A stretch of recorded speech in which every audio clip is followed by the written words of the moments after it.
Fridge খারাপ হয়ে গেছে বলে প্রসাদগুলো এনে আমাদের ঘরে রেখেছিলাম। যেহেতু সারা রাত আমাদের এসি চলে, ঘরটা ঠান্ডা থাকবে, যদি প্রসাদগুলো ভালো থাকে সেই আশায় এই ঘরে এনে রাখা। সকালে উঠেই আগে আমার স্নান পুজো সব সারা হয়ে গেছিল, তারপরে বাবা প্রসাদটা নামালো, দেখলাম সবই ঠিক ছিল, শুধুমাত্র ওই যে পোলাওটা একটু কেমন কেমন লাগছিল। যেটুকু ভালো ছিল আমি আর ওর বাবা খেয়ে নিলাম। তাহলে বন্ধুরা, আজকের সোমবার সকালবেলায় ওই ধরুন 9:30 থেকে আপনাদেরকে সাথে নিয়ে আমি একটা ব্লগ শুরু করলাম, কিন্তু মাঝখানে বিভিন্ন কারণে খেচিবিচি লেগে গেছিলো, তাই আর ব্লগটা কন্টিনিউ করতে পারিনি। তারপরে এই দেখুন না, 2টোর পরে আবার ফোনটাকে নিয়ে ছাদে এলাম। ছাদে যে জামা কাপড়গুলো শুকাচ্ছিলো সেগুলো তুলে নেব, আর মামনির কয়েকটা ভিজে ছিল সেই কটা একটু মেলে তারপরে নিচে যাব। ছাদে আসার পর মনটা যেন কেমন ভালো হয়ে যায়। এই চারিদিকে ইটকাট পাথরের মধ্যে ছাদটাই কেমন একটু সবুজ মতো, বাকি সবই তো সব জঞ্জাল।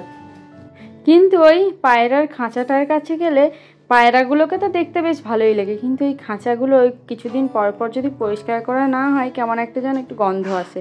বাকি সব ঠিকঠাকই, কিন্তু দুঃখের বিষয় কি জানেন, পাকুমের বাবার ছাদের গোলাপ গাছগুলো অযত্নে একদম অবস্থা খারাপ হয়ে গেছে। আসলে ওর বাবারও এখন রিসেন্টলি একটু বেশি চাপ যাচ্ছে, গাছগুলোতে টাইম দিতে পারছে না। আশা করি কিছুদিন পর থেকে আবার গাছগুলোর যত্ন নিতে পারবে। এই দেখুন, দুপুরবেলায় ভালো করে আমি পাকুম সবাই মিলে ঘুমিয়ে নিয়েছি। এখন পাকুমকে রেডি করে নিয়ে আমি আর ওর ঠাকুমা বেরিয়ে এসেছি। এই রিক্সা থেকে আমি আগে নেমে গেছি, ওরা ওই রিক্সাতে চলে গেল, আর আমি যে যাব এটিএমে আগে টাকা তুলি। টাকা না তুললে তো কোনো কিছুই করা যাবে না। আসলে আমরা সবাই মিলে যাচ্ছি, আমাদের এখানে পুজোর আগে একটা এক্সিবিশন হয়, ওই ছোটো মতোই হয়, খুব বেশি থাকে না, হয়তো গোটা 30টা মতো স্টল বসে, তাতে বিভিন্ন জিনিসপত্র থাকে, জামা কাপড়, শাড়ি, কুর্তি, ব্যাগ, মানে অলংকার, এইগুলো সব কিছু মিলিয়ে হয়। তো আমি এর আগে আরেকবার গেছিলাম, কিন্তু গত বছর আসতে পারিনি, পাকুম খুবই ছোট ছিল বলে। এই বছরটা এখন তো পাকুমকে নিয়েই সব জায়গায় যেতে পারি বলে ঠাকুমার আমি দুজনে মিলে চলে এসেছি সন্ধেবেলা এখানে।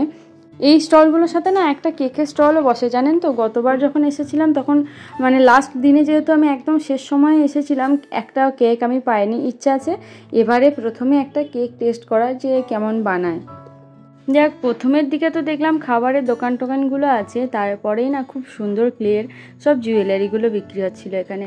জিনিসগুলো এত সুন্দর, মনে হচ্ছিল কোনটা ছেড়ে কোনটা কিনি। কিন্তু কি বলুন তো, এই জুয়েলারিগুলোর সাথে কিভাবে যে শাড়ি স্টাইল করে পরবো সেটা আর হয়ে ওঠে না বলে কিনলাম না।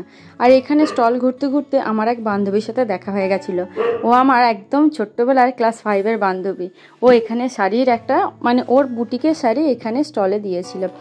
এর আগে আমি ওর কাছ থেকে শাড়ি নিয়েছি, কিন্তু এইবার আর কিনলাম না। আসলে কিছুদিন আগেই তো দেখলেন অনেকগুলো শাড়ি কিনে ফেলেছি, তাই আর নতুন করে শাড়ি নিলাম না। তারপর মোটামুটি এখান থেকে ঘোরাঘুরি করে আমি আমার জন্য একটা চেন নিয়েছি আর একটা আংটি নিয়েছি, সেটা অবশ্যই আমি আপনাদেরকে বাড়ি গিয়ে দেখাবো। আর এখানে না খুব সুন্দর একটা বিড়াল পাওয়া যাচ্ছিলো, যেটা ভাবলাম পাকুমের জন্য কিনবো, কিন্তু আর কেনা হলো না। ও এত খিচিবিচি করছিল এখানে গরমে, একবার তো দেখলাম মামনির কোল থেকে নেমে মাঠে বসে পড়েছিল, যার জন্য আর বেশিক্ষণ এখানে টাইম নষ্ট না করে আমরা দুজনে ওকে নিয়ে বেরিয়ে পালিয়ে এলাম। তারপরে তো বাড়িতে এসে তাড়াহুড়ো করে রান্নার একটা তামঝাম লেগে গেল। বেশি কিছু না, একটু পটল ভাজলাম আর সরু সরু করে পেঁয়াজ আর আলুটা কেটে রাখলাম। মামনি এটাই পেঁয়াজির মতো করবে, রাতেই জল ঢেলে ভাত খাবে বলে। তাহলে বন্ধুরা, আজকের মতো ভিডিওটা এইটুকুই থাক। ভালো লেগে থাকলে একটু কমেন্টে জানাবেন, সাথে একটা লাইকও করে দিন। আর আমাদের চ্যানেলে প্রথম এসে থাকলে আমাদের চ্যানেলটা সাবস্ক্রাইব করে আমাদের পাশে থাকার আপনাদের সবাইয়ের কাছে একান্ত অনুরোধ রইল।